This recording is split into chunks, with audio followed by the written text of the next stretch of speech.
Hello दोस्तों, नमस्ते, जय माता दी। मैं अपने चैनल स्टोनमादी लोकगीत नेहादी लोकगीत दोनों पे आप लोग का स्वागत करती हूँ। एक छोटा सा देवी गीत, बहुत प्यारा देवी गीत है, आप लोग सुनिएगा और फुल वॉच करिएगा। कमेंट बॉक्स में जरूर बताइएगा कि हमारा गीत आप सबको कैसा लगा। अगर अच्छी लगे तो हमारे चैनल को लाइक, सब्सक्राइब, शेयर, कमेंट जरूर कीजिएगा और अपना आशीर्वाद प्यार दुलार जरूर दीजिएगा। चलिए मैं सुनाती हूँ, आप लोग सुनिए।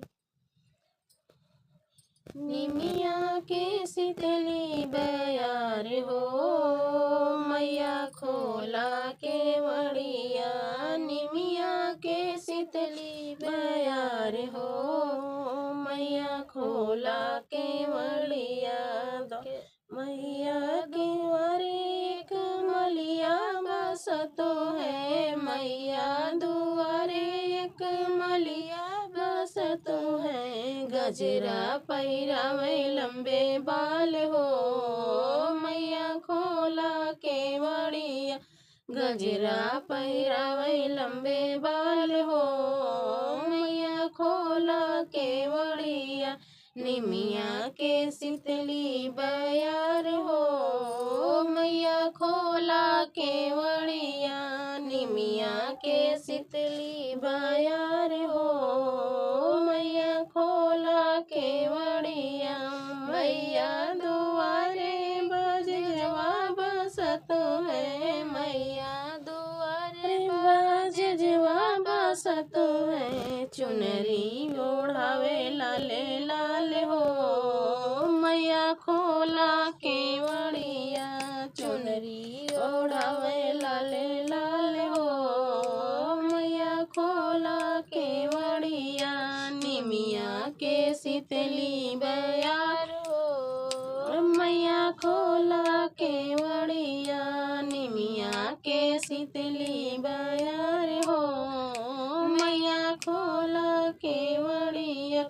मैया दुआरे एक सुनरा बसतो है, मैया दुआरे एक सुनरा बसतो है। नथुनी गले हार हो, मैया खोला के वड़िया।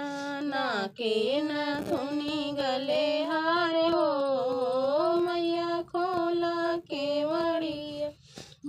निमिया के शीतली बयार हो, मैया खोला के वड़िया। निमिया के शीतली बयार हो, मैया खोला के वड़िया।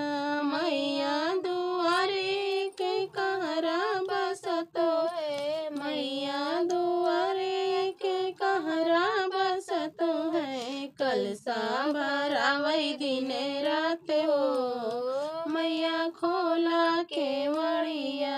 कलसा भरावै दिन रात हो, मैया खोला के वड़िया। निमिया के शीतली बयार हो, मैया खोला के वड़िया। निमिया के शीतली बयार हो, मैया खोला के वड़िया।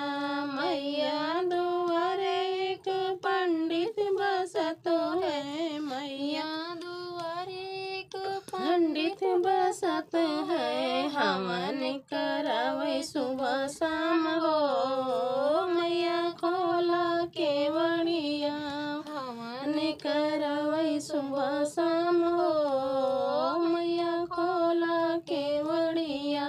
निमिया के शीतली बयार